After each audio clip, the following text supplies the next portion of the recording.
Hollywood no se creó, fue creado.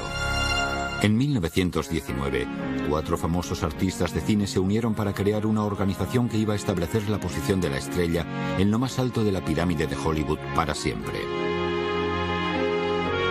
Los creadores de cine moderno aún reflejan las ilusiones y ambiciones de aquella mañana de febrero, en la que Mary Pickford, D.W. Griffith, Douglas Fairbanks y Charles Chaplin firmaron el trato que creó United Artists. Cuando se formó United Artists, todos ellos buscaban algún tipo de libertad.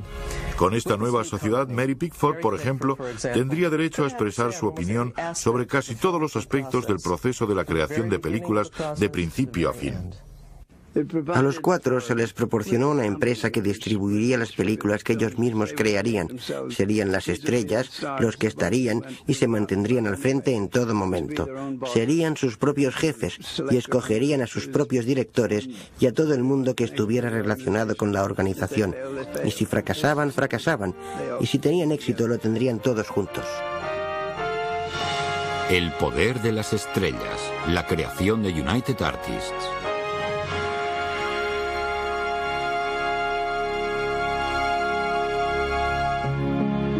Los creadores de esta nueva empresa ya habían pasado de ser caras anónimas en una pantalla a famosos sin precedentes. En menos de 10 años transformaron su industria inexperta. Aún así, cuando ellos empezaron, no había ninguna estrella. Como actores contratados en el sistema de estudio inicial, ni siquiera los actores más afortunados cobraban más de $5 o $10 al día. En los comienzos del cine, las personas no eran lo importante. Se trataba de patentes y de tecnología. Al principio, lo que importaba del cine eran las máquinas. Los cuadros eran una novedad tecnológica, una simple atracción de feria que no tenía ninguna pretensión de convertirse en arte. El primer titán auténtico del negocio del cine fue Thomas Alva Edison. Su compañía fue una de las pioneras y la principal creadora de una gran innovación: las imágenes animadas. La razón de la existencia de esas películas que hizo Edison en esos tiempos era ponerlas en su cinetoscopio, un invento suyo que hacía correr el film a través de una máquina y uno podía poner 5 centavos en ella y ver una película corta. Eso fue una gran innovación en esos tiempos y para Edison incluso se trató de una motivación para seguir adelante con este negocio, un negocio de monedas de 5 centavos. También fue el patrón de otra institución americana, el pleito. Edison luchó duramente y durante mucho tiempo para proteger su inversión. Él ya no podía patentar el cine porque George Eastman ya lo había hecho, así que patentó los pasos universales. Esta modesta novedad fue la que permitió que los cuadros sucesivos en tiras de película movibles fueran colocados cuidadosamente detrás de la apertura de la cámara o del proyector. Fue el truco que hizo que las películas se movieran.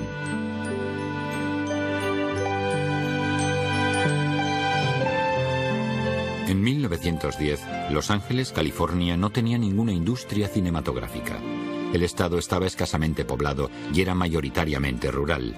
Las fuertes almas que escogieron dicha costa, que se encontraba lejos de la civilización, estaban construyendo una nueva vida que generalmente acarreaba la minería o la ganadería.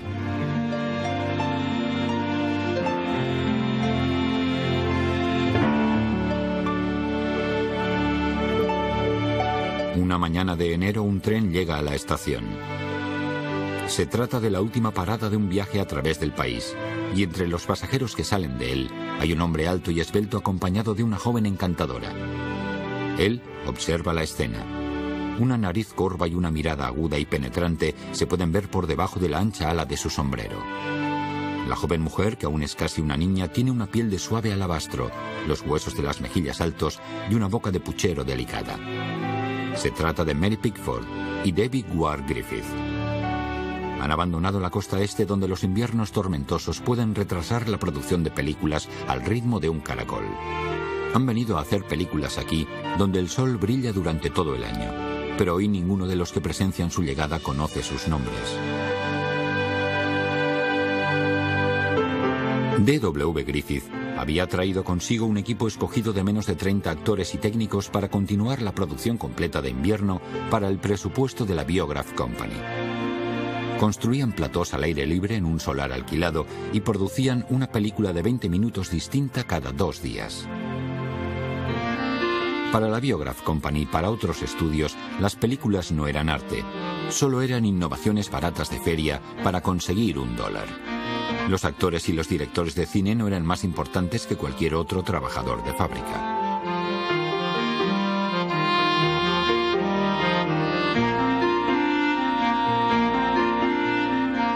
Los actores eran raramente admirados fuera del teatro, y los actores de cine pertenecían a la clase más baja de una casta grosera y escandalosa. Pero esto estaba cambiando, y en buena parte gracias a David Wark Griffith. Hijo de un coronel de la Confederación, se sentía orgulloso de su herencia sureña. Su padre había servido con distinción durante la Guerra Civil, una herida reciente en la historia de la nación.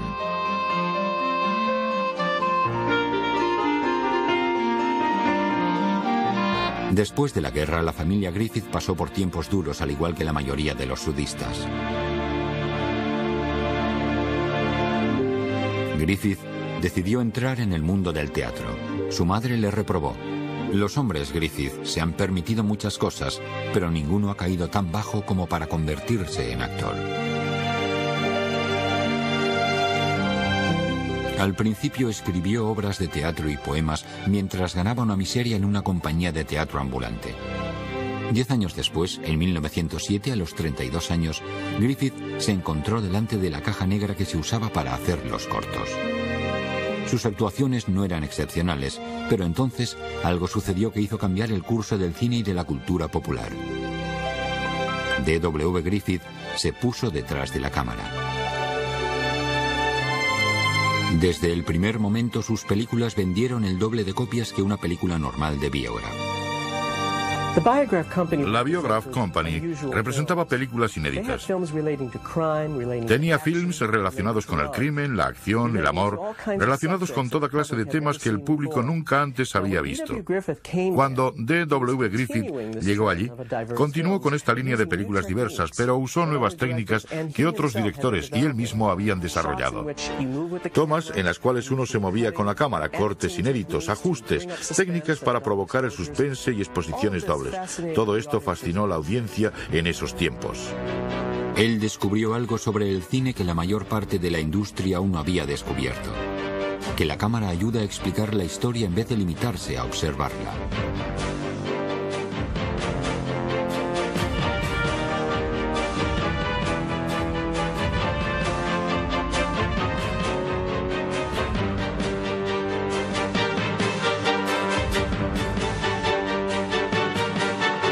D.W. Griffith utilizó la cámara para convertirse en el rey de los narradores de historias.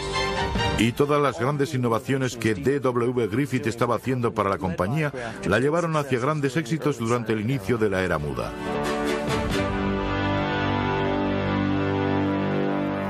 Antes del auge de Griffith con Biograph, otros directores situaban sus escenas en platós llanos, haciendo que el trabajo de sus cámaras no añadiera nada a la historia.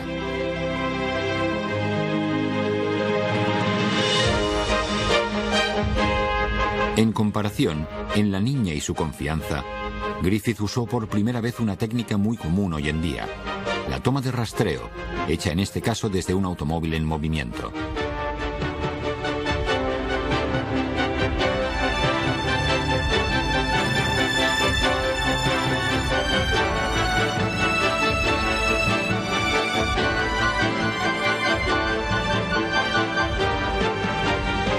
El uso inteligente que hizo Griffith del movimiento, del ángulo de cámara y de la velocidad de sus cortes contribuyó a la narrativa, creando un flujo de acción sin costuras y una historia excitante.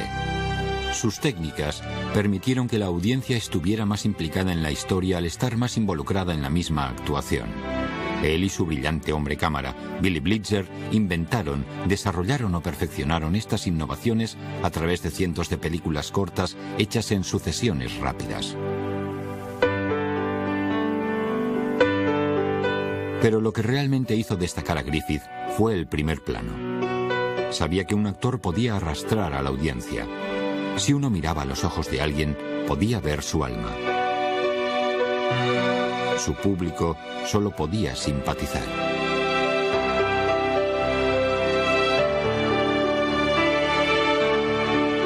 Cuando llevó a su compañía a California, sacó provecho de otro aspecto, de los grandes espacios abiertos y del ambiente dramático. Dejó su estudio y trasladó a su equipo hacia una pequeña zona cerca de Los Ángeles, un barrio soporífero situado en las colinas que quería usar como telón de fondo. Dicho barrio se llamaba Hollywood.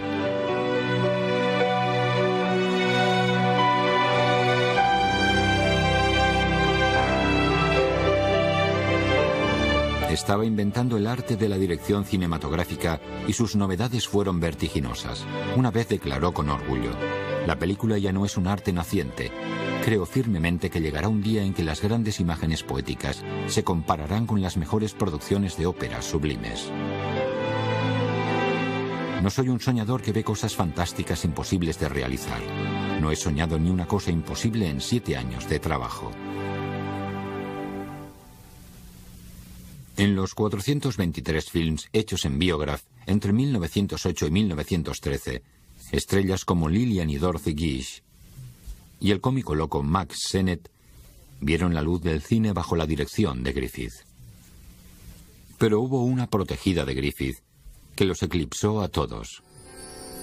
La llamaron la novia de América y fue una de las primeras superestrellas internacionales: Mary Pickford.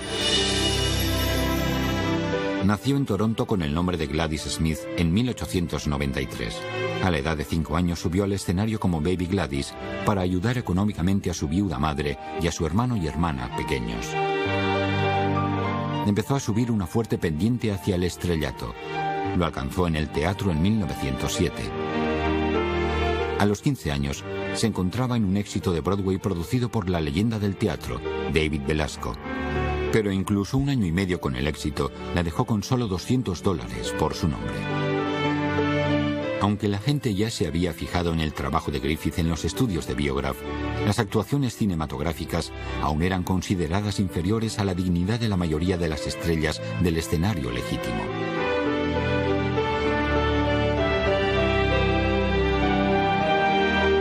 Pero Broadway no podía ofrecer empleo durante todo el año. Sin aire acondicionado, solo un plató exterior de películas era un sitio agradable para trabajar durante los calurosos veranos. La gente solo iba al cine para matar el tiempo en verano, ya que el teatro no era sano durante dicha estación. Una temporada de 6 meses de una obra de teatro en Nueva York era una temporada muy larga. La mayoría duraban en cartelera unos 3-4 meses. Un gran éxito podría durar 6 meses. ¿Qué podían hacer en verano? Iban a California y hacían una película. Griffith, que tenía muy buena reputación y que había hecho que los films fueran respetados, consiguió que los actores acudieran a él, como mi padre y mi madrastra Mary. Ella tenía éxito y le gustó el medio, en el que podía hacer todo lo que en el teatro no era posible. Fue Charlotte, la madre de Mary, quien la persuadió a que fuera a ver a Griffith y éste la aprobó al momento. Pickford creyó que la prueba fue horrible y Griffith protestó cuando ella estropeó al personaje en medio de una escena. Le dijo que era demasiado pequeña y gorda, pero al final de esa primera sesión en Biograph le ofreció $10 al día, el doble de lo normal. Unos años más tarde, Pickford recordó por micrófono sus recuerdos de ese primer día de trabajo. Allí me encontraba yo, al fondo del plató. Era mi primer día en un estudio de cine. Notarán que mi pelo parece oscuro. Eso es así porque la iluminación era tan pobre que todos los rubios parecían castaños. Pero de verdad siempre he sido rubia.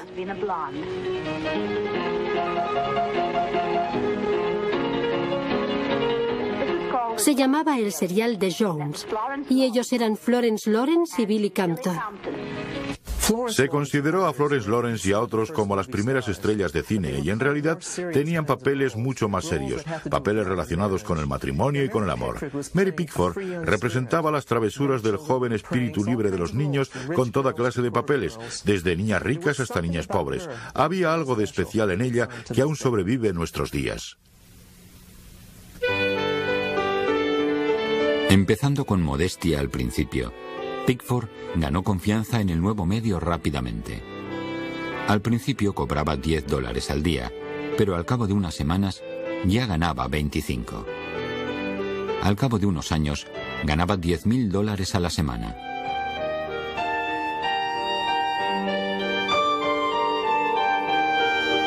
Un poco más tarde, la pequeña Mary, como era conocida, se convertiría en la primera mujer americana en ganar más de $1 millón al año.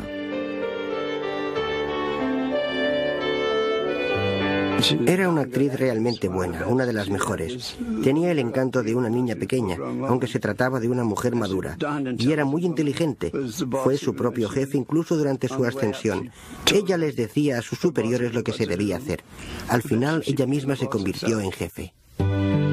Aunque su nombre nunca apareció en los créditos de Biograph, el público la reconocía porque Griffith la usaba una y otra vez, película tras película.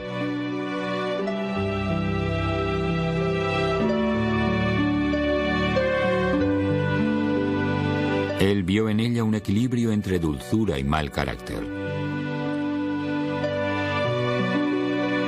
Se trataba de la heroína perfecta de Griffith. Por una parte, niña salvaje y mujer emotiva por la otra. La cámara la amaba y Griffith lo sabía.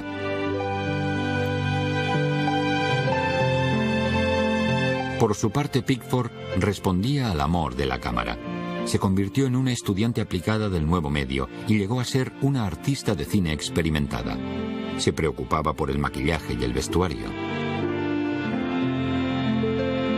El cámara Billy Blitzer, otro ardiente admirador suyo, dijo: primero Mary utilizaba un tipo de maquillaje y cuando se veía en pantalla lo armonizaba y venía a mí. ¿Crees que así es mejor, Bill?, me preguntaba. Lo estudiábamos bajo las luces como si fuéramos un par de artistas mezclando colores para su lienzo.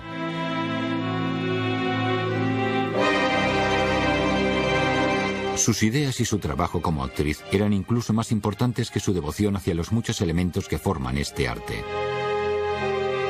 Su actuación en una película estaba muy influenciada por sus actuaciones teatrales. Después de todo, ese era el único tipo de actuación que se conocía. Los dos tipos son radicalmente diferentes. Las actuaciones teatrales de 1910 eran un asunto muy importante. Uno debía asegurarse de ser oído y entendido por todo el teatro. Los actores de cine no tenían que preocuparse por ser oídos porque las películas eran mudas. Pero igualmente siguieron haciendo los mismos movimientos teatrales exagerados del escenario. Los directores no se lo impedían porque no lo consideraban necesario.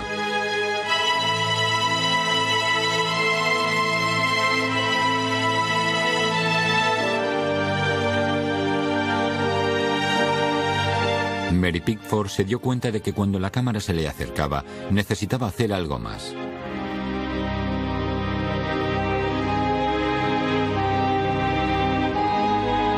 Conocía el poder de sus propios ojos y era meticulosa en su uso.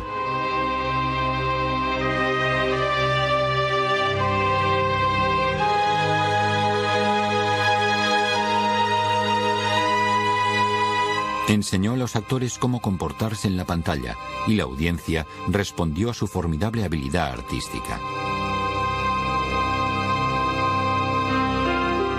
D.W. Griffith defendió la presencia de créditos para sus actores, pero los propietarios de Biograph creyeron que sería absurdo decir quiénes eran los actores al público. ¿A quién le importaba? Resultó que a todo el mundo. Después de unos pocos proyectos en otros estudios, Pickford formó un equipo con el productor Adolph Zukor para protagonizar Tess en el País de las Tempestades, la primera película que mostró los nombres de los actores.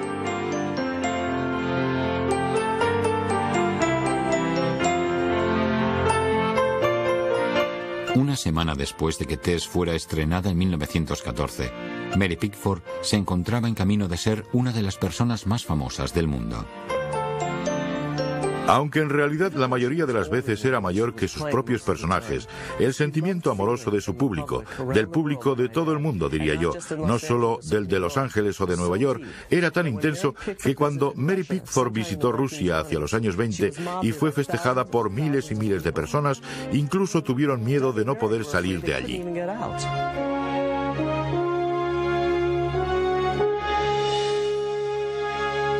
1914 fue un año crítico para Griffith porque fue el año en el que hizo la película que cristalizó todo lo que hasta entonces había aprendido. Griffith abandonó Biograph en 1913 después de completar una película ambiciosa de 4 bobinas llamada Judith de Betulia. Biograph no estaba interesado en su visión de cine como arte o de cine como épica. Sus técnicas cuidadosamente afiladas servían para hacer películas de 1 o 2 rollos, y eso era todo. Griffith era demasiado ambicioso para Biograph. Films italianos antiguos como Quo Vadis y Caviria le habían inspirado.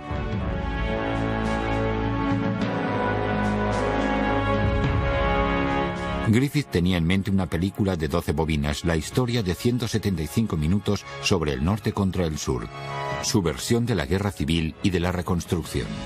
La película El nacimiento de una nación, que tiene que ver con la guerra civil, despertó viejas heridas. Entre 1910 y 1915 aún había supervivientes de la guerra civil. La recordaban de manera vivida. Hubieron controversias cuando se estrenó este film por las cuales muchas personas hicieron huelgas.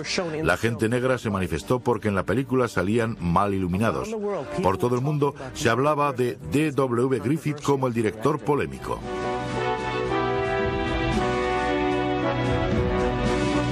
Con una visión actual, la obra maestra de Griffith, El nacimiento de una nación, retiene fuertes matices racistas. Su clímax consta del rescate realizado por el Ku Klux Klan de una mujer blanca atrapada por un mulato.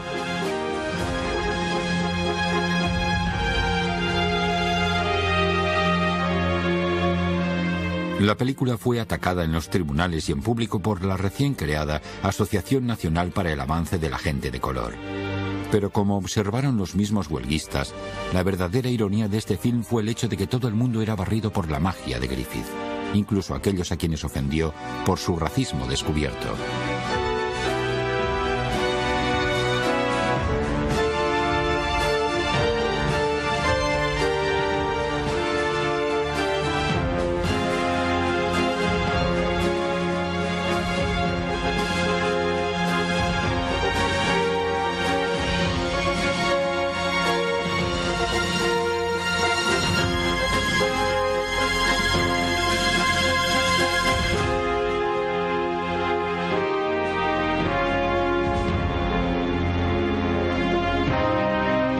El mismo presidente Woodrow Wilson declaró: "Es como escribir historia con relámpagos".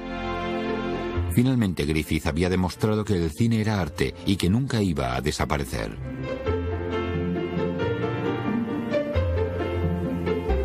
La película se estrenó en enero de 1915 y se mantuvo en cartelera durante unos 7 meses, rompiendo el récord de permanencia en Los Ángeles. Una inversión de $100.000 consiguió millones de dólares, hizo a Griffith inmortal. En 1916, el año siguiente, las películas habían tomado el control por completo.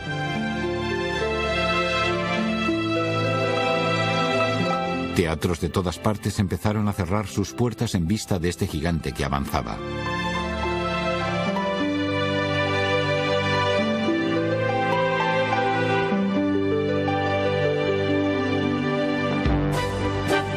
Ahora el cine era capaz de ofrecer el espectáculo de Griffith,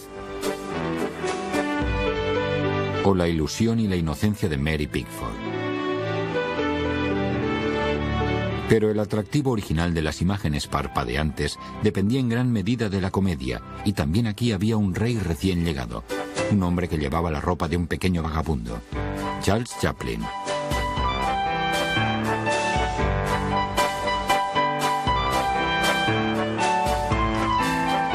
En pocos años, Charlotte eclipsó virtualmente a todos los otros actores de la gran pantalla, pero en 1915 estaba a punto de dar el gran paso. Charles Chaplin nació en Londres en 1889, hijo de actores de un salón de música. Como la mala suerte persiguió su vida familiar, Charlie se encontró con algunos éxitos como actor de teatro a la edad de 5 años. Cuando tenía 17 años encontró trabajo en una de las varias compañías ambulantes de Fred Karno. Fred Karno era una de las diversas compañías que viajaba por todo el mundo, mostrando al mundo un tipo concreto de comedia inglesa que tenía mucho que ver con el absurdo y con pantomimas. Y Charles Chaplin encarnó ambas áreas con una perfección tal que verdaderamente formuló un tipo completamente nuevo de comedia que nadie antes había visto. En 1910, Chaplin estaba en Nueva York en la primera de las 2 giras por América. Casi 3 años después, el joven fue felicitado por Mack Sennett, el genio cómico detrás de la recién creada Policías de Keystone y otros seriales cómicos.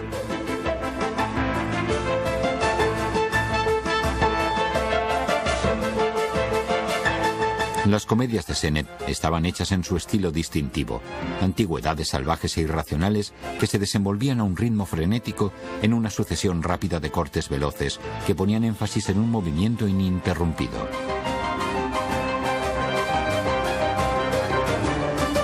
De forma invariable, todas finalizaban con una persecución. Improvisadas para adaptarse a una situación o idea general, cada una de las películas Keystone se realizaba en pocos días en un estudio rústico exterior situado cerca de Los Ángeles que había sido creado recientemente en un rancho. Tímido e inseguro, Chaplin se presentó para trabajar en diciembre de 1913. En su primera película, Making a Living, el Charlie Chaplin de 26 años representaba a un pacífico canalla con un sombrero alto, una levita y un lánguido bigote. No se trató de un debut favorable. Cuando fue a trabajar en su segundo film, a Chaplin le dijeron: «Aquí necesitamos algunos gags, ponte maquillaje cómico, cualquier cosa irá bien». Chaplin diría: «No tenía ni idea de qué maquillaje ponerme. Aún así quería que todo fuese una contradicción. Los pantalones colgando, la levita tiesa, el sombrero pequeño y unos zapatos grandes. A todo eso le sumé un bigote ridículo que pensé que añadiría edad sin esconder mi expresión. En el momento en que me disfracé, la ropa y el maquillaje me hicieron sentir como el mismo personaje. Empecé a conocerle y cuando aparecía en el escenario ya había nacido». El pequeño vagabundo fue una creación completamente original. La vida vagabunda y la simple humanidad del joven actor británico añadieron una segunda dimensión a las tergiversaciones cómicas, una tragedia inesperada.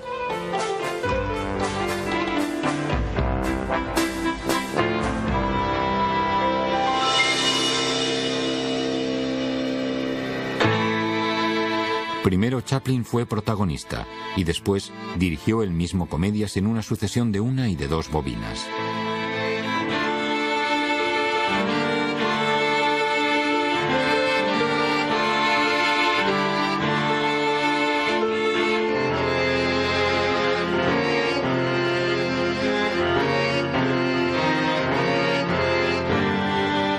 Pero durante el año que estuvo con Keystone, Chaplin se peleó diversas veces con Sennett. La comedia de Chaplin trataba sobre un personaje. Para Sennett, todos los gags servían meramente para preparar la persecución. Charles quería hacer más cosas relacionadas con este tipo de comedia sofisticada. Mark Sennett quería mantenerla a un nivel más bajo, el que realmente daba dinero. Tenía miedo de que esta comedia más sofisticada fuera un fracaso, y eso fue lo que hizo que empezara esta relación de altibajos entre Charles y Mark Sennett, que de hecho terminó con la separación entre ambos. Cuando le propusieron renovar el contrato, Chaplin puso un precio imposible, $1000 a la semana. Estaba seguro de que su recién adquirida fama pronto se desvanecería y que tendría que sacarle el máximo provecho mientras pudiera. Cuando vio que Sennett no aceptaría sus demandas, Chaplin aceptó un contrato con la competencia y se llevó a su pequeño vagabundo con él. Las películas de Chaplin serían más ambiciosas a partir de entonces. Era escritor, director y estrella, todos los papeles en uno. Prodigó muchísimo cuidado en sus producciones y en vez de hacer una película en pocos días, entregó una comedia de 2 rollos cada 2 o 3 semanas.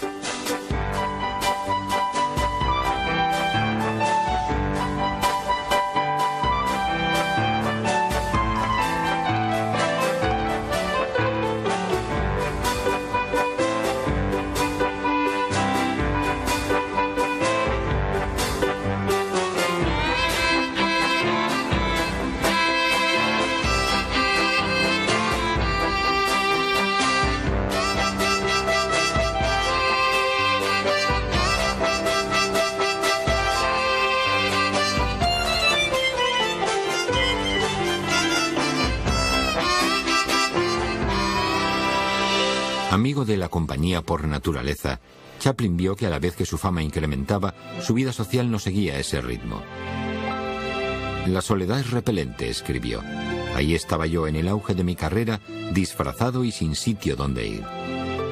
¿Cómo se lo hace uno para conocer a gente interesante?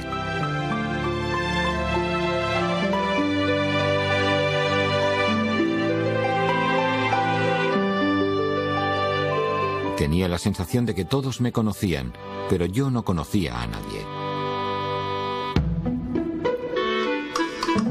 La popularidad de las películas más largas iba en aumento. Sus nuevos productores cogían una película de Chaplin de 2 bobinas y le añadían escenas extras de la planta de la sala de montaje para convertirlas en películas de 4 rollos. Chaplin se aseguraría de que sus futuros contratos prohibieran hacer chapuzas con su trabajo completado. Hoy en día esto se conoce como corte definitivo y sigue siendo un derecho artístico crucial.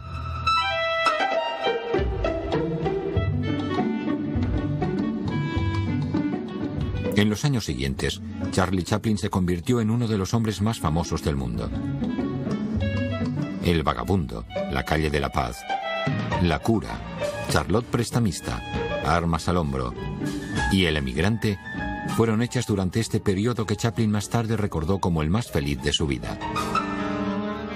Pero el trabajo empezó a ser más duro.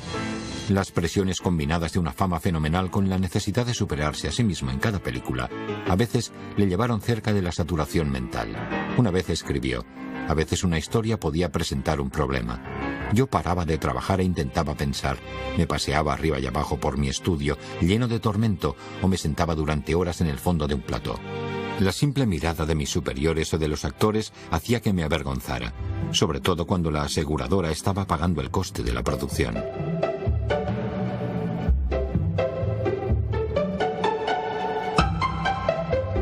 Al final de un día desaprovechado, el señor Cofield hacía que nos encontráramos por casualidad y me preguntaba: ¿cómo va todo?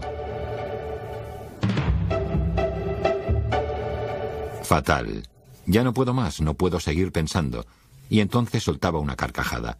No te preocupes, ya llegará. De manera sorprendente la solución llegaba, una y otra vez.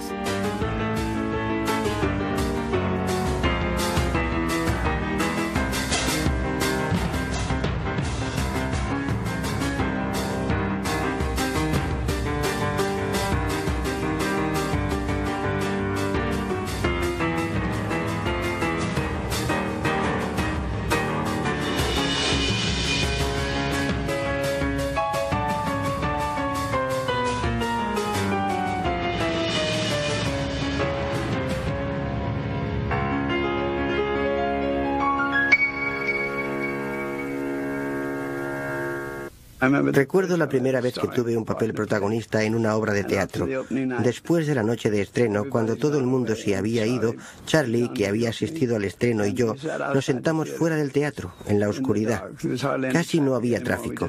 Nos sentamos en el suelo de esa curva y él me aconsejó sobre lo que debía hacer en el primer acto, en esta escena y en aquella otra, lo que no debía hacer, lo que a él le gustaba y lo que no le gustaba. Fue maravilloso.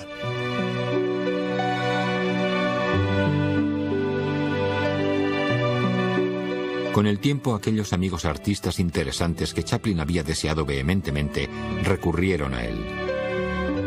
Líderes mundiales como Winston Churchill querían conocerle. Anna Pavlova y una serie de otros artistas buscaban su compañía. La estrella cómica francesa Max Linder y líderes que le inspiraron como Helen Keller se convirtieron en sus amigos. Y a través de una célebre dama del teatro inglés, Chaplin conoció a otro hombre con el cual tendría muchas cosas en común: Douglas Fairbanks.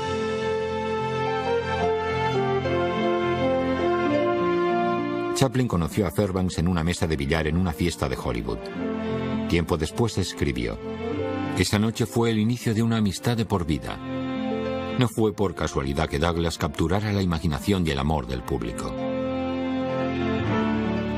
El espíritu de sus películas, su optimismo e infalibilidad tenían mucho que ver con el gusto americano. Tenía un magnetismo y un encanto extraordinarios, y cuando empecé a conocerle íntimamente, encontré a alguien sincero y encantador. Aunque Douglas era tremendamente conocido, elogiaba el talento de otra gente con generosidad. Con frecuencia dijo que Mary Pickford y yo teníamos un don, mientras que él solo tenía un pequeño talento. Por supuesto que esto no era así. Douglas era creativo y hacía las cosas a lo grande. Fairbanks era conocido por los ejercicios acrobáticos que hacía en cada una de sus películas. Aunque parecía que fueran espontáneas, cada acrobacia era coreografiada por adelantado. Ponía mucha atención en ellos muchas semanas antes del rodaje. Tenía habilidad para hacer todos aquellos ejercicios acrobáticos. Los inventaba, diseñaba y realizaba. Nunca utilizó un doble. Pese a ser 6 años mayor que Chaplin, Douglas Fairbanks empezó tarde en el cine. Era el hijo de una belleza sureña y de un abogado judío que se habían separado cuando Douglas solo tenía 5 años.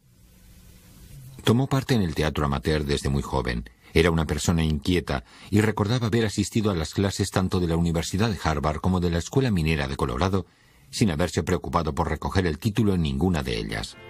Hasta el momento de su debut en Broadway a los 19 años, ya había hecho de todo, desde dependiente de una ferretería hasta camarero de barco en un buque de carga de ganado.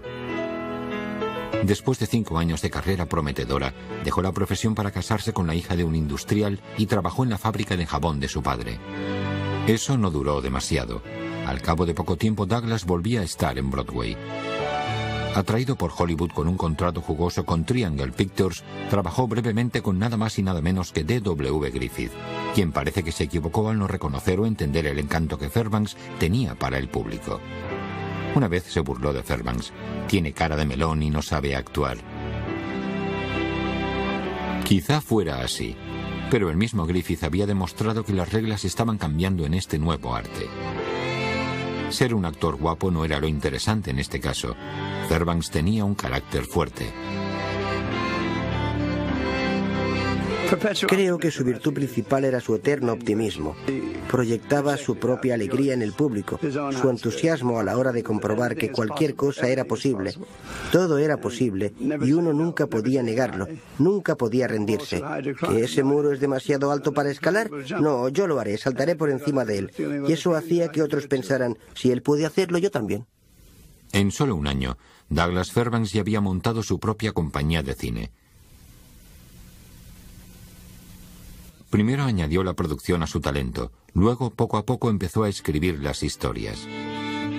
Estas tenían como nombre Tierra, El hombre del poste pintado y El bucarú de pantalones holgados, y también vendieron muchas entradas. Algo curioso que se puede ver en muchos de los créditos de sus películas es que al final de estos pone Historia de Elton Thomas. Este era su segundo nombre, también es el mío, Douglas Elton Thomas Fairbanks. Él no quería llevarse el mérito y siempre se lo atribuyó a Elton Thomas. Para el público, Douglas Fairbanks hacía que las películas tuvieran movimiento. Sus habilidades gimnásticas y su imaginación creaban una serie de ejercicios acrobáticos de ¿quién puede superar esto?, que apasionaban a su audiencia. Pero aunque Fairbanks, con el éxito de su propia productora, tuvo la libertad de poder hacer cualquier historia que quisiera, no tuvo mucho control sobre su distribución. Sus películas fueron distribuidas por Paramount.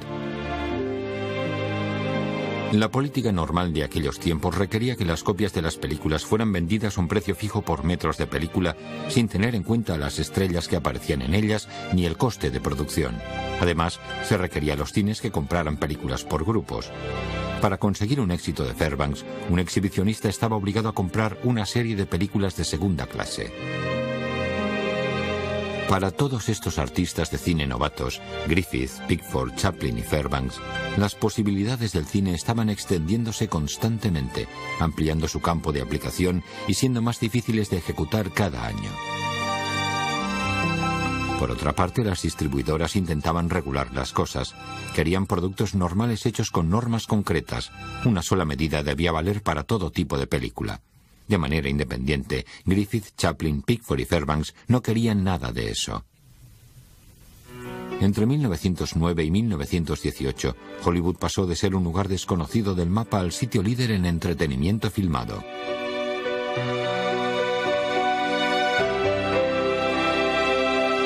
Pero aún era un barrio pequeño. Todo el mundo se conocía allí. A Mary Pickford le presentaron a Douglas Fairbanks casi en el momento de su llegada al barrio. Cuando Fairbanks y Chaplin llegaron a la escena, Griffith y Pickford eran los veteranos, los profesionales, los conocidos por todo el mundo en un lugar en el que las leyendas aparecían o desaparecían de la noche a la mañana. Un Douglas admirador le dijo a Mary que ella era una verdadera artista. Su actuación es menos forzada que la de otros actores que conozco, y por eso usted expresa mucho más.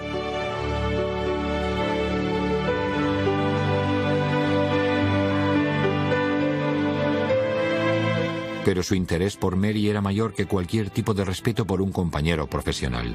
Fairbanks, el héroe gallardo, estaba loco por la pequeña Mary Pickford.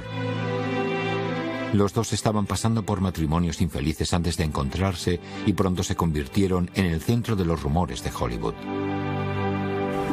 Fue una amiga maravillosa hasta el final. Yo la adoraba. Siempre fue con mucho tacto respecto a mi madre y a la situación delicada que existía y que se fue estabilizando debidamente con el tiempo. Según los estándares de Hollywood, se trató de un noviazgo muy largo que fue orquestado cuidadosamente por el público. En 1917, Pickford, Fairbanks y Chaplin se fueron a una serie de giras nacionales para promover las ventas de los bonos de guerra.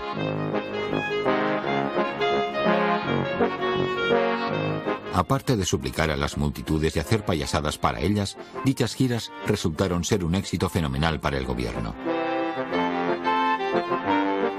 Douglas y Charlie intercambiaron chistes y puñetazos con ni más ni menos que el campeón de boxeo Jack Dempsey, con el que eran verdaderos colegas.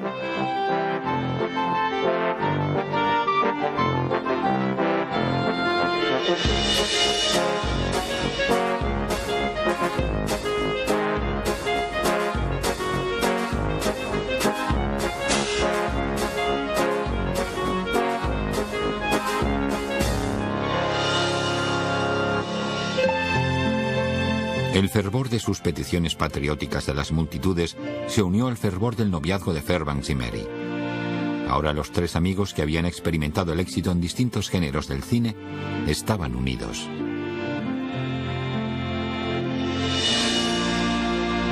En tiempos de la Guerra Mundial, mientras Pickford, Fairbanks y Chaplin estaban haciendo sus giras de los bonos, David Ward Griffith se había ido a Inglaterra y a Francia. Justo antes de la guerra, Griffith creó su gran éxito artístico y error financiero en su épica Intolerancia.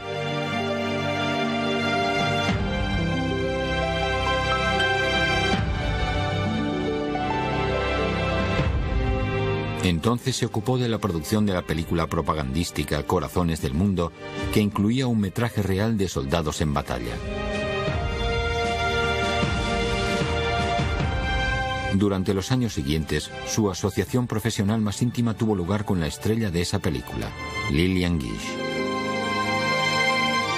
Para el trío de estrellas de cine que enaltecía el patriotismo por su país, Griffith representaba la figura del padre, un gran artista de cine, el director que compartía su visión de lo que el cine podía llegar a ser. En 1918, aunque cada uno de los artistas poseía su propia productora y había conseguido algunas concesiones respecto a la distribución de películas, aún había impedimentos significantes a la libertad creativa. Además, algunos hombres de negocios de Hollywood creyeron que las estrellas estaban consiguiendo demasiado poder. Hacia finales de 1918 abundaban los rumores sobre el hecho de que se estaba llevando a cabo una fusión de compañías productoras que terminaría con el monopolio del mercado de distribución de películas. El resultado neto de dicho monopolio sería la reducción de los salarios de las estrellas y del coste total de la producción.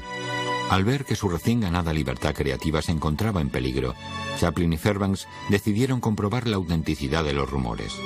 Contrataron a dos detectives de Pinkerton identificados en los informes como Operador 5 y Operador 8 para que espiaran en una reunión de jefes de producción en el Hotel Alexandria en enero de 1919. El Operador 8 de Pinkerton, una mujer muy atractiva, una Matahari normal y corriente, condujo a un productor hasta su habitación. En el transcurso de la conversación, este habló de manera elocuente sobre los planes industriales. Ella informó: le dije que no encontraba justo que Mary y Charlie recibieran un salario tan bajo y él dijo: las cosas están así y su sueldo tendrá que ser recortado. Entonces le pregunté que si esta era la razón por la cual había venido a Los Ángeles y si pensaba que tendrían éxito y él me dijo: Tendrán que adaptarse a nuestras condiciones. En unos días, Chaplin y Fairbanks se unieron a Mary Pickford y la estrella del western William S. Hart. Ante la sugerencia de Mary, incluyeron a Griffith en el equipo. Magistralmente, los 5 entraron sin ser anunciados en el comedor del Hotel Alexandria. Tiempo después, Chaplin escribió: el efecto fue eléctrico. Uno tras otro, los productores se acercaron a la entrada, miraron en el interior y se apresuraron a salir. Siempre que uno de ellos aparecía en el comedor, Douglas empezaba a decir cosas sin sentido. Enseguida, media docena de periodistas se sentaron a nuestra mesa y empezaron a tomar notas mientras nosotros anunciábamos que íbamos a formar una empresa, United Artists, para proteger nuestra independencia y luchar contra la futura fusión. El grupo se reunió al cabo de pocos días en casa de Mary con sus abogados. El único que no asistió fue William S. Hart, a quien habían ofrecido un contrato suculento con términos generosos si abandonaba. Con la firma de un acuerdo que le permitiría a cada uno la concesión de libertad creativa y financiera que buscaba, se abrió una nueva era en el cine.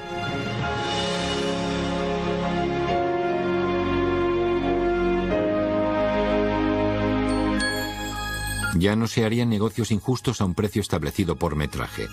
Ahora las películas ofrecerían un entretenimiento elaborado y sofisticado a su audiencia. Por primera vez, aquellos a quienes el público quería ver tenían el control.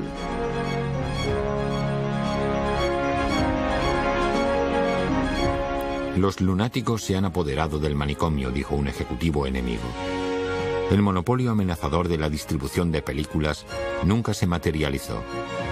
Una serie de producciones líderes de otros estudios levantó el cerco para la nueva compañía, prometiendo liderar a United Artists hacia el éxito solo si éstas podían poseer parte del negocio. Supongo que lo importante era que no había demasiada gente capaz de ser como United Artists. No había demasiadas estrellas, demasiados actores que fueran capaces de ser productores al mismo tiempo, y si lo eran, tenían la posibilidad de unirse a esta organización llamada United Artists. Tiempo después, los productores estaban dispuestos a dar tiempo para poder recuperar lo perdido, como hizo Sam Goldwyn, que se convirtió en un miembro de ese grupo. A pesar de contratos ya existentes que mantuvieron a Griffith y especialmente a Chaplin subordinados durante algún tiempo, United Artists empezó a distribuir películas ese mismo año. En principio, Fairbanks fue el más prolífico, entregando una serie de películas exitosas que incluye El Americano, hecha por un estudio construido en asociación con Mary Pickford en las entrañas de Hollywood. Griffith volvió a comprar el negativo de su recién acabada La culpa ajena de Adolf Zukor por 3 veces más de lo que le costó hacerla, y la dio a conocer a través de United Artists. Una trágica historia de amor interracial que fue proclamada obra maestra por los críticos y consiguió 3 veces más de lo que Griffith había pagado por ella.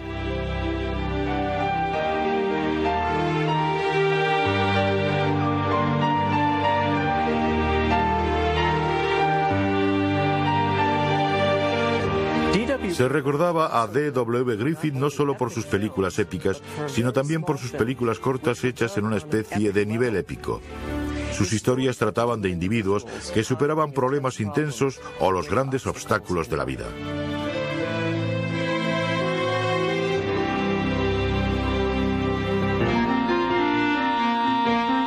Mary Pickford, que nunca dejó de ser una mujer de negocios práctica, abandonó temporalmente sus sueños de hacer interpretaciones más maduras y se hizo con la solución más segura que encontró.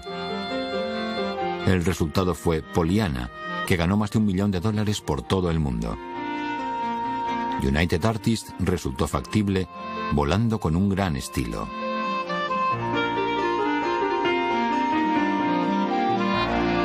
La década de los 20 se convirtió en la década de United Artists. Cada uno de los fundadores consiguió éxitos fenomenales. Al cabo de un año, Mary y Douglas se unieron en matrimonio.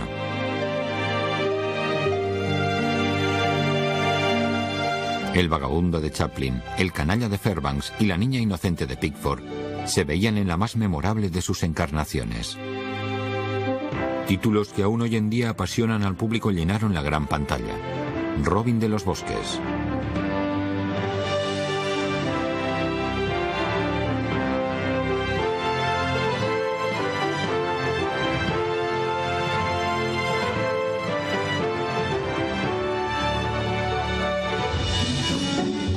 La pequeña Anita.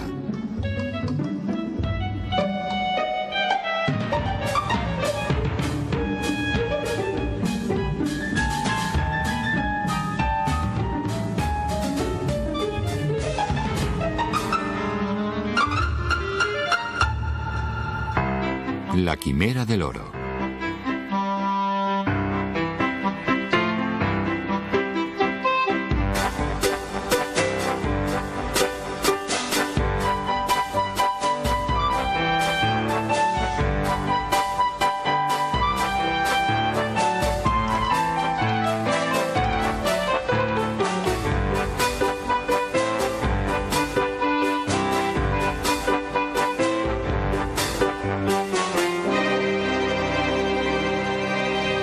Y las dos tormentas.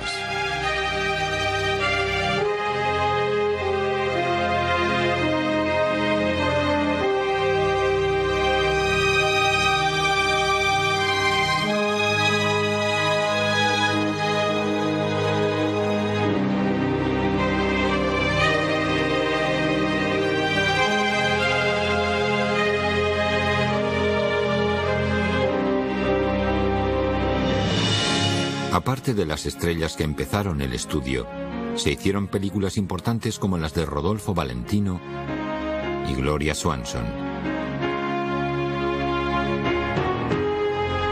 Aún más, el mundo del cine fue más allá de su adolescencia.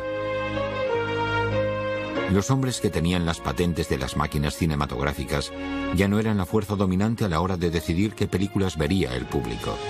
Y si el hombre de negocios gana terreno algún día, por lo menos sabemos que una vez hubo una década dorada de prosperidad e inventiva liberada para los artistas. Verdaderamente crearon su propio poder de las estrellas y al hacerlo ayudaron a construir Hollywood.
La pequeña Anita.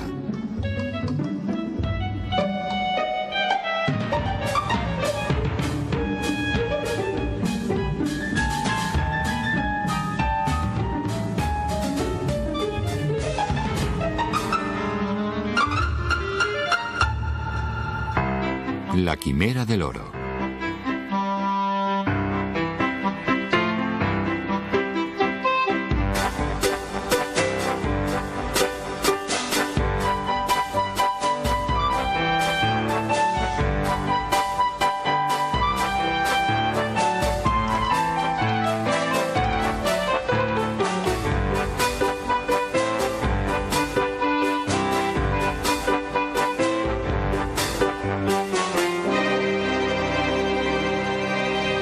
Y las dos tormentas.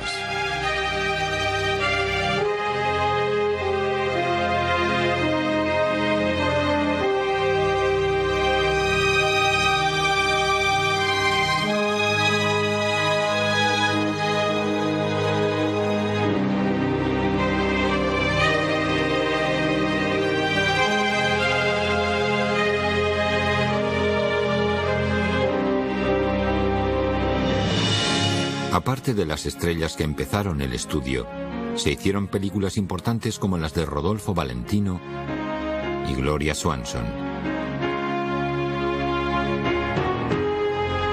Aún más, el mundo del cine fue más allá de su adolescencia. Los hombres que tenían las patentes de las máquinas cinematográficas ya no eran la fuerza dominante a la hora de decidir qué películas vería el público. Y si el hombre de negocios gana terreno algún día, por lo menos sabemos que una vez hubo una década dorada de prosperidad e inventiva liberada para los artistas. Verdaderamente crearon su propio poder de las estrellas y al hacerlo ayudaron a construir Hollywood.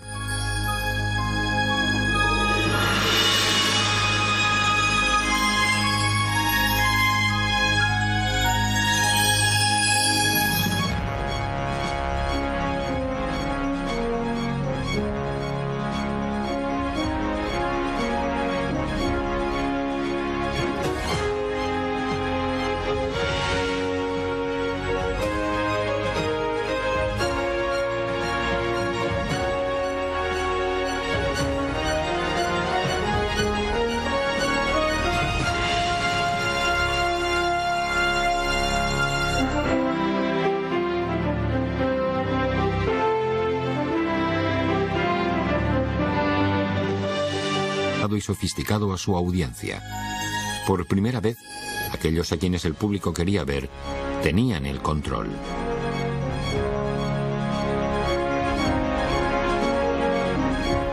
Los lunáticos se han apoderado del manicomio, dijo un ejecutivo enemigo.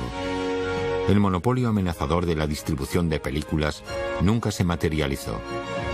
Una serie de producciones líderes de otros estudios levantó el cerco para la nueva compañía, prometiendo liderar a United Artists hacia el éxito solo si éstas podían poseer parte del negocio. Supongo que lo importante era que no había demasiada gente capaz de ser como United Artists. No había demasiadas estrellas, demasiados actores que fueran capaces de ser productores al mismo tiempo, y si lo eran, tenían la posibilidad de unirse a esta organización llamada United Artists.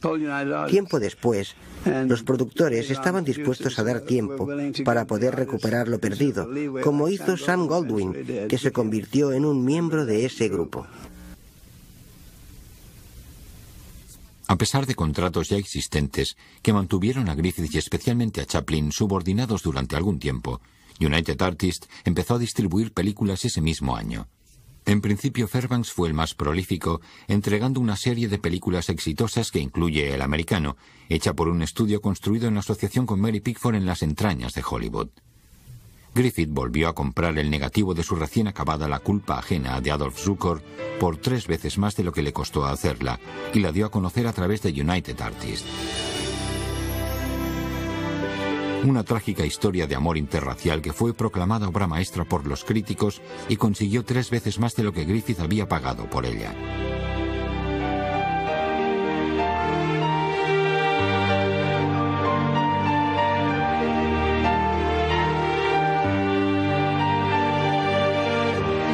Se recordaba a D.W. Griffith no solo por sus películas épicas, sino también por sus películas cortas hechas en una especie de nivel épico. Sus historias trataban de individuos que superaban problemas intensos o los grandes obstáculos de la vida.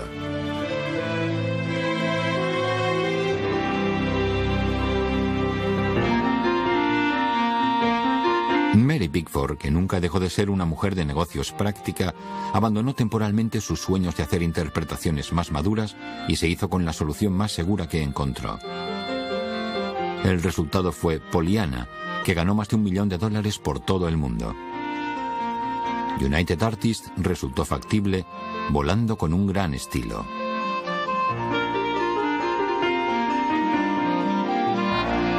La década de los 20 se convirtió en la década de United Artists. Cada uno de los fundadores consiguió éxitos fenomenales. Al cabo de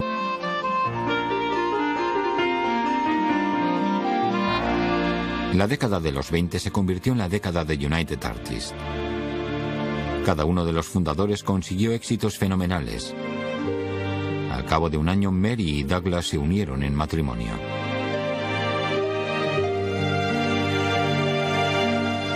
El vagabundo de Chaplin, el canalla de Fairbanks y la niña inocente de Pickford se veían en la más memorable de sus encarnaciones. Títulos que aún hoy en día apasionan al público llenaron la gran pantalla. Robin de los Bosques.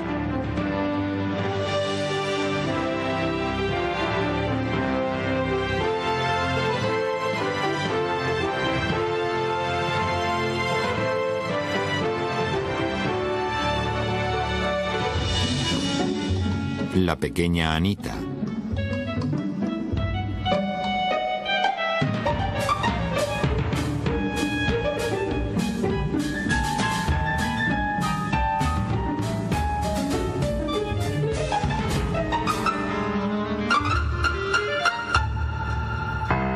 La Quimera del Oro.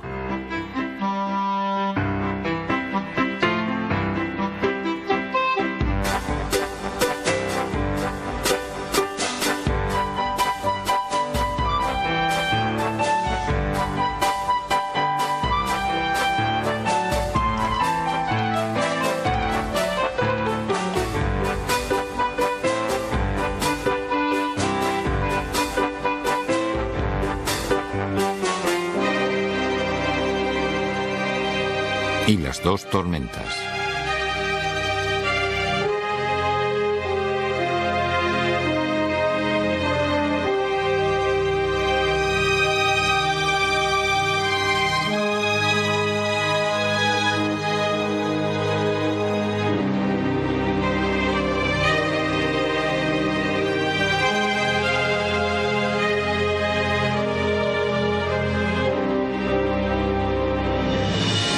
Aparte de las estrellas que empezaron el estudio, se hicieron películas importantes como las de Rodolfo Valentino y Gloria Swanson. Aún más, el mundo del cine fue más allá de su adolescencia. Los hombres que tenían las patentes de las máquinas cinematográficas ya no eran la fuerza dominante a la hora de decidir qué películas vería el público. Y si el hombre de negocios gana terreno algún día, por lo menos sabemos que una vez hubo una década dorada de prosperidad e inventiva liberada para los artistas. Verdaderamente crearon su propio poder de las estrellas. Parecían castaños, pero de verdad siempre he sido rubia.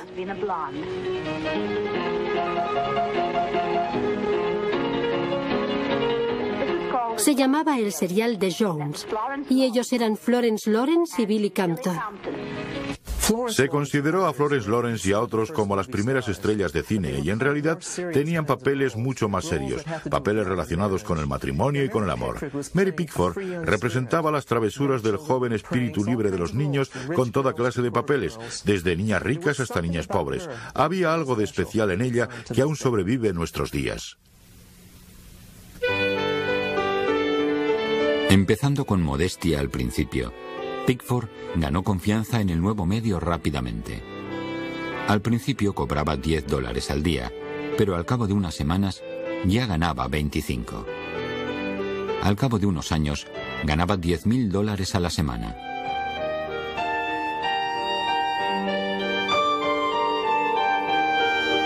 Un poco más tarde, la pequeña Mary, como era conocida, se convertiría en la primera mujer americana en ganar más de $1 millón al año.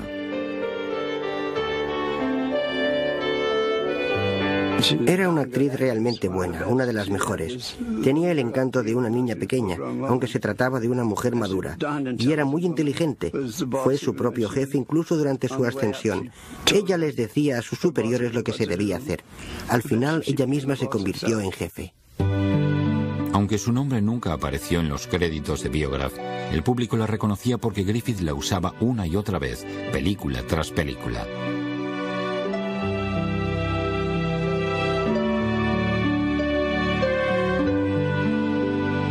Él vio en ella un equilibrio entre dulzura y mal carácter. Se trataba de la heroína perfecta de Griffith, por una parte niña salvaje y mujer emotiva por la otra. La cámara la amaba y Griffith lo sabía.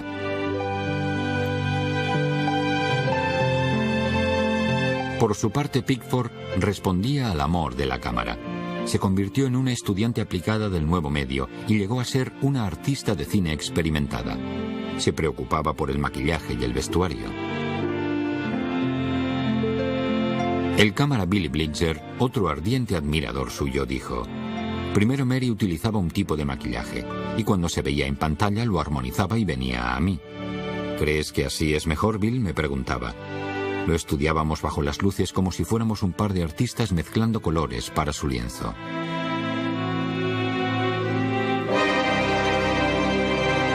Sus ideas y su trabajo como actriz eran incluso más importantes que su devoción hacia los muchos elementos que forman este arte. Y el coste de producción. Además, se requería a los cines que compraran películas por grupos. Para conseguir un éxito de Fairbanks, un exhibicionista estaba obligado a comprar una serie de películas de segunda clase. Para todos estos artistas de cine novatos, Griffith, Pickford, Chaplin y Fairbanks, las posibilidades del cine estaban extendiéndose constantemente, ampliando su campo de aplicación y siendo más difíciles de ejecutar cada año. Por otra parte, las distribuidoras intentaban regular las cosas. Querían productos normales hechos con normas concretas.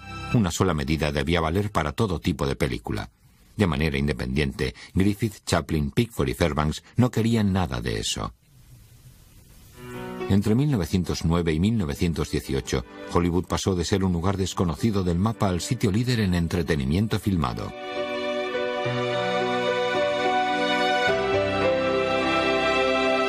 Pero aún era un barrio pequeño. Todo el mundo se conocía allí. A Mary Pickford le presentaron a Douglas Fairbanks casi en el momento de su llegada al barrio.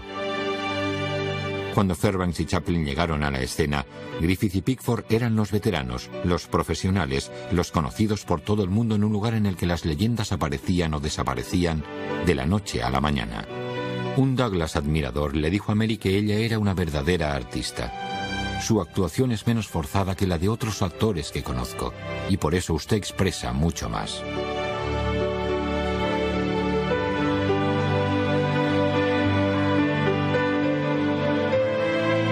Pero su interés por Mary era mayor que cualquier tipo de respeto por un compañero profesional. Fairbanks, el héroe gallardo, estaba loco por la pequeña Mary Pickford.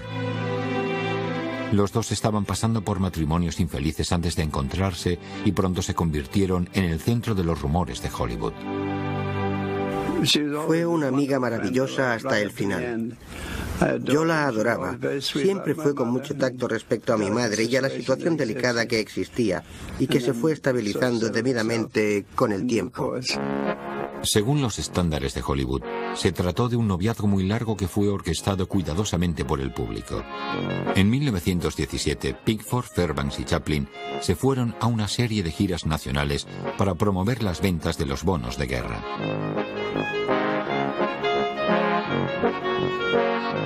Aparte de suplicar a las multitudes y hacer payasadas para ellas, dichas giras resultaron ser un éxito fenomenal para el gobierno. Douglas y Charlie intercambiaron chistes y puñetazos con ni más ni menos que el campeón de boxeo Jack Dempsey, con el que eran verdaderos colegas.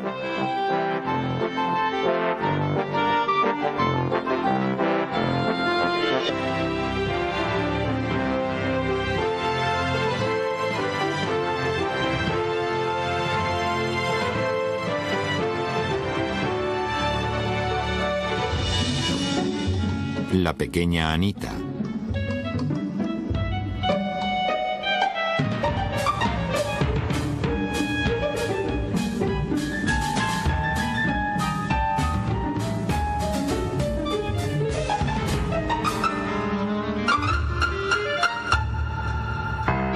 La quimera del oro.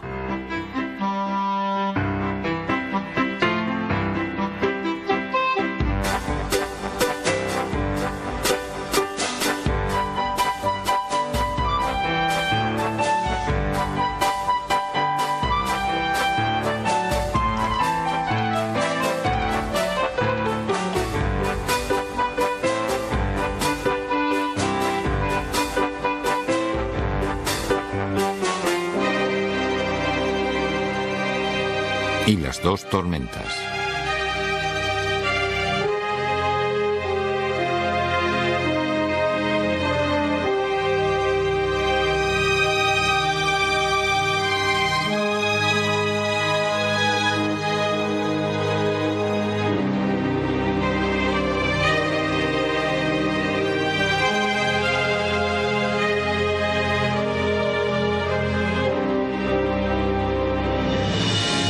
Aparte de las estrellas que empezaron el estudio, se hicieron películas importantes como las de Rodolfo Valentino y Gloria Swanson. Aún más, el mundo del cine fue más allá de su adolescencia. Los hombres que tenían las patentes de las máquinas cinematográficas ya no eran la fuerza dominante a la hora de decidir qué películas vería el público. Y si el hombre de negocios gana terreno algún día, por lo menos sabemos que una vez hubo una década dorada de prosperidad e inventiva liberada para los artistas. Verdaderamente crearon su propio poder de las estrellas y al hacerlo ayudaron a construir Hollywood.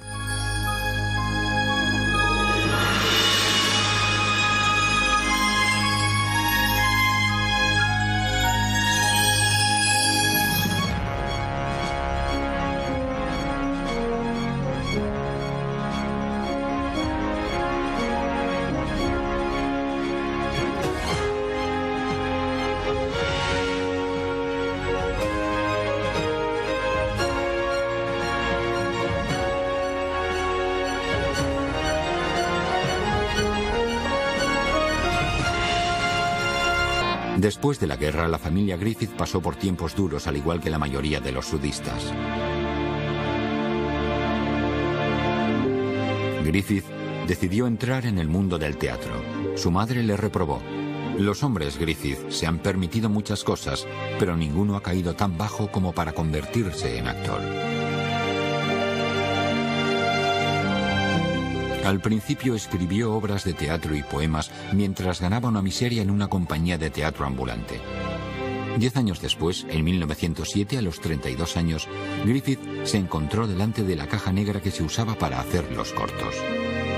Sus actuaciones no eran excepcionales, pero entonces algo sucedió que hizo cambiar el curso del cine y de la cultura popular. D.W. Griffith se puso detrás de la cámara. Desde el primer momento sus películas vendieron el doble de copias que una película normal de Biograph. La Biograph Company representaba películas inéditas. Tenía films relacionados con el crimen, la acción, el amor, relacionados con toda clase de temas que el público nunca antes había visto. Cuando D.W. Griffith llegó allí, continuó con esta línea de películas diversas, pero usó nuevas técnicas que otros directores y él mismo habían desarrollado. Tomas en las cuales uno se movía con la cámara, cortes inéditos, ajustes, técnicas para provocar el suspense y exposiciones dobles. Todo esto fascinó a la audiencia en esos tiempos. Él descubrió algo sobre el cine que la mayor parte de la industria aún no había descubierto: que la cámara ayuda a explicar la historia en vez de limitarse a observarla.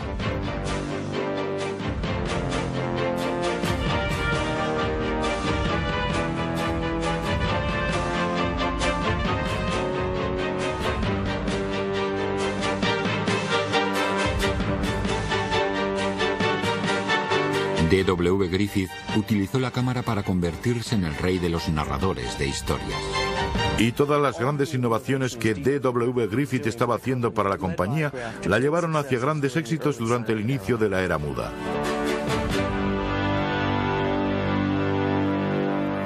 Antes del auge de Griffith con Biograph, otros directores situaban sus escenas en platós llanos, haciendo que el trabajo de sus cámaras no añadiera nada a la historia.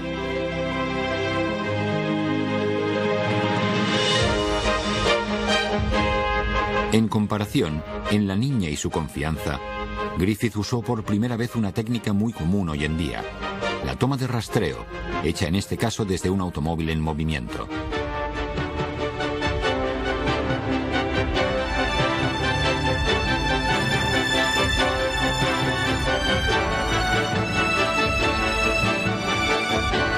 Tan bajo, y él dijo: las cosas están así y su sueldo tendrá que ser recortado.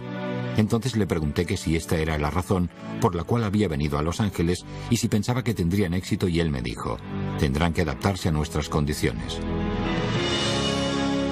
En unos días, Chaplin y Fairbanks se unieron a Mary Pickford y la estrella del western William S. Hart. Ante la sugerencia de Mary, incluyeron a Griffith en el equipo. Magistralmente, los 5 entraron sin ser anunciados en el comedor del Hotel Alexandria. Tiempo después, Chaplin escribió: el efecto fue eléctrico. Uno tras otro, los productores se acercaron a la entrada, miraron en el interior y se apresuraron a salir. Siempre que uno de ellos aparecía en el comedor, Douglas empezaba a decir cosas sin sentido. Enseguida, media docena de periodistas se sentaron a nuestra mesa y empezaron a tomar notas mientras nosotros anunciábamos que íbamos a formar una empresa, United Artists, para proteger nuestra independencia y luchar contra la futura fusión. El grupo se reunió al cabo de pocos días en casa de Mary con sus abogados. El único que no asistió fue William S. Hart, a quien habían ofrecido un contrato suculento con términos generosos si abandonaba. Con la firma de un acuerdo que le permitiría a cada uno la concesión de libertad creativa y financiera que buscaba, se abrió una nueva era en el cine.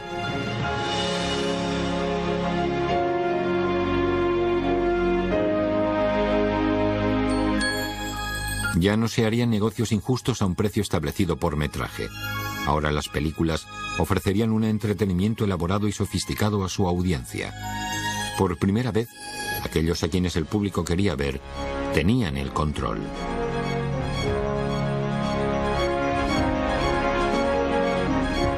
Los lunáticos se han apoderado del manicomio, dijo un ejecutivo enemigo. El monopolio amenazador de la distribución de películas nunca se materializó. Una serie de producciones líderes de otros estudios levantó el cerco para la nueva compañía, prometiendo liderar a United Artists hacia el éxito solo si éstas podían poseer parte del negocio. Supongo que lo importante era que no había demasiada gente capaz de ser como United Artists. No había demasiadas estrellas, demasiados actores que fueran capaces de ser productores al mismo tiempo, y si lo eran, tenían la posibilidad de unirse a esta organización llamada United Artists. Tiempo después, los productores estaban dispuestos a dar tiempo para poder recuperar lo perdido, como hizo Sam Goldwyn, que se convirtió en un miembro de ese grupo. A pesar de contratos ya existentes que mantuvieron a Griffith y especialmente a Chaplin subordinados durante algún tiempo, United Artists empezó a distribuir películas ese mismo año. En principio, Fairbanks fue el más prolífico, entregando una serie de películas.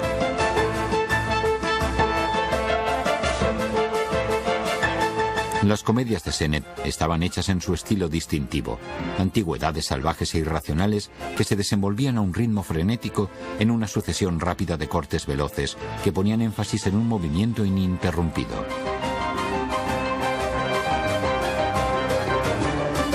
De forma invariable, todas finalizaban con una persecución. Improvisadas para adaptarse a una situación o idea general, cada una de las películas Keystone se realizaba en pocos días en un estudio rústico exterior situado cerca de Los Ángeles que había sido creado recientemente en un rancho. Tímido e inseguro, Chaplin se presentó para trabajar en diciembre de 1913. En su primera película, Making a Living, el Charlie Chaplin de 26 años representaba a un pacífico canalla con un sombrero alto, una levita y un lánguido bigote. No se trató de un debut favorable. Cuando fue a trabajar en su segundo film, a Chaplin le dijeron: «Aquí necesitamos algunos gags, ponte maquillaje cómico, cualquier cosa irá bien». Chaplin diría: «No tenía ni idea de qué maquillaje ponerme. Aún así quería que todo fuese una contradicción.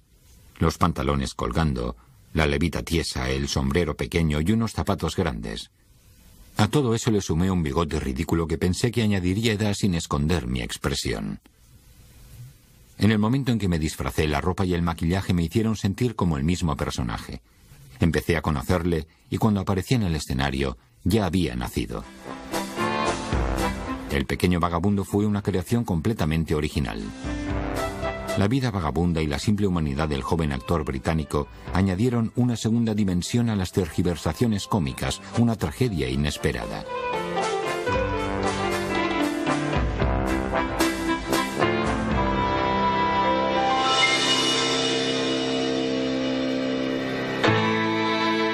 Primero Chaplin fue protagonista y después dirigió él mismo comedias en una sucesión de una y de dos bobinas.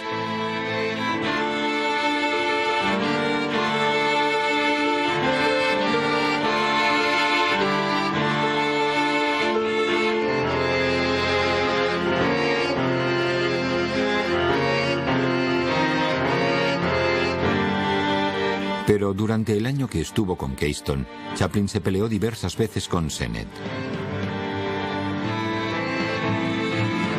La comedia de Chaplin trataba sobre un personaje. Para Sennett, todos los gags servían meramente para preparar la persecución. Charles quería hacer más cosas relacionadas con este tipo de comedia sofisticada. Mark Sennett quería... Las poéticas se compararán con las mejores producciones de óperas sublimes. No soy un soñador que ve cosas fantásticas imposibles de realizar. No he soñado ni una cosa imposible en 7 años de trabajo. En los 423 films hechos en Biograph entre 1908 y 1913, estrellas como Lillian y Dorothy Gish y el cómico loco Max Sennett vieron la luz del cine bajo la dirección de Griffith. Pero hubo una protegida de Griffith que los eclipsó a todos. La llamaron la novia de América y fue una de las primeras superestrellas internacionales, Mary Pickford. Nació en Toronto con el nombre de Gladys Smith en 1893. A la edad de 5 años subió al escenario como Baby Gladys para ayudar económicamente a su viuda madre y a su hermano y hermana pequeños. Empezó a subir una fuerte pendiente hacia el estrellato. Lo alcanzó en el teatro en 1907. A los 15 años se encontraba en un éxito de Broadway producido por la leyenda del teatro, David Belasco. Pero incluso 1 año y medio con el éxito la dejó con solo $200 por su nombre. Aunque la gente ya se había fijado en el trabajo de Griffith en los estudios de Biograph, las actuaciones cinematográficas aún eran consideradas inferiores a la dignidad de la mayoría de las estrellas del escenario legítimo.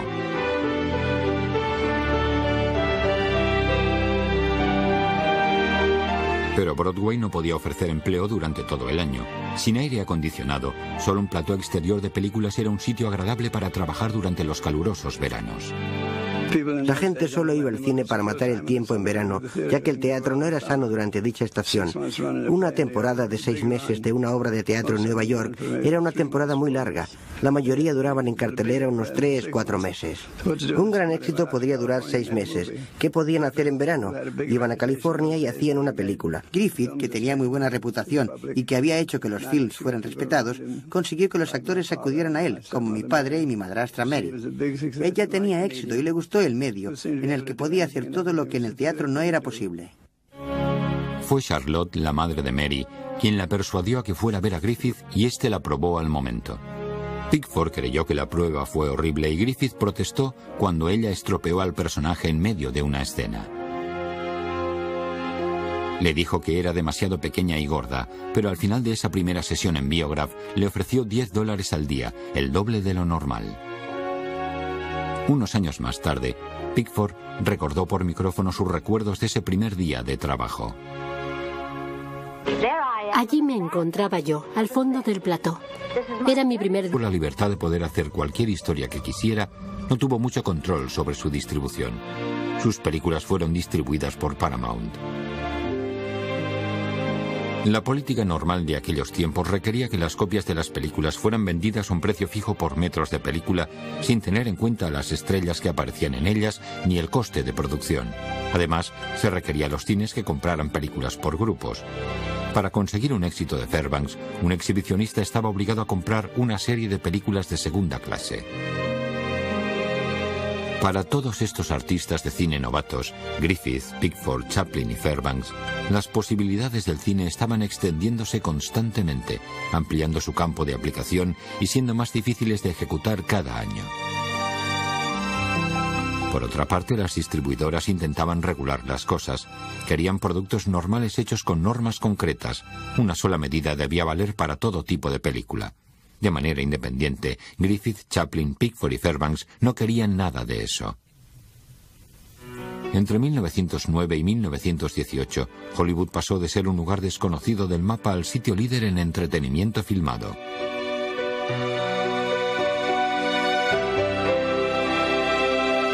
Pero aún era un barrio pequeño. Todo el mundo se conocía allí.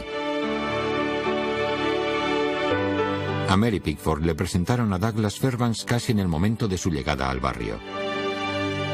Cuando Fairbanks y Chaplin llegaron a la escena, Griffith y Pickford eran los veteranos, los profesionales, los conocidos por todo el mundo en un lugar en el que las leyendas aparecían o desaparecían de la noche a la mañana. Un Douglas admirador le dijo a Mary que ella era una verdadera artista. Su actuación es menos forzada que la de otros actores que conozco, y por eso usted expresa mucho más.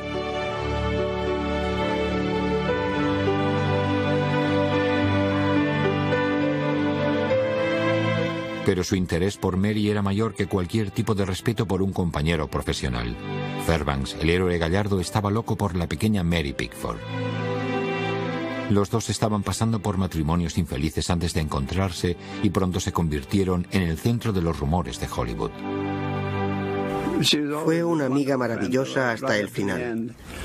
Yo la adoraba. Siempre fue con mucho tacto respecto a mi madre y a la situación delicada que existía y que se fue estabilizando debidamente con el tiempo.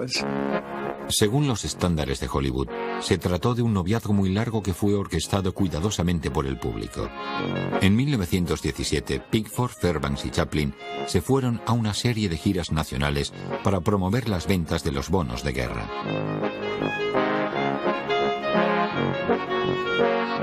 Aparte de suplicar a las multitudes y hacer payasadas para ellas, no se trató de un debut favorable.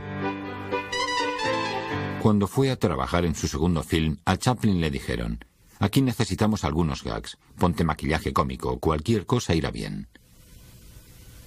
Chaplin diría: «No tenía ni idea de qué maquillaje ponerme, aún así quería que todo fuese una contradicción. Los pantalones colgando, la levita tiesa, el sombrero pequeño y unos zapatos grandes. A todo eso le sumé un bigote ridículo que pensé que añadiría edad sin esconder mi expresión. En el momento en que me disfracé, la ropa y el maquillaje me hicieron sentir como el mismo personaje. Empecé a conocerle y cuando aparecía en el escenario ya había nacido». El pequeño vagabundo fue una creación completamente original. La vida vagabunda y la simple humanidad del joven actor británico añadieron una segunda dimensión a las tergiversaciones cómicas, una tragedia inesperada.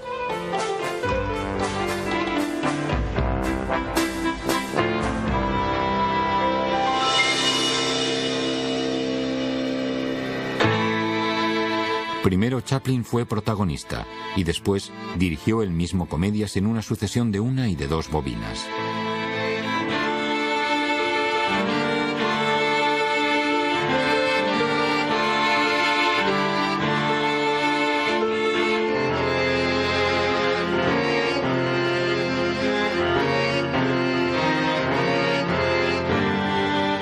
Pero durante el año que estuvo con Keystone, Chaplin se peleó diversas veces con Sennett.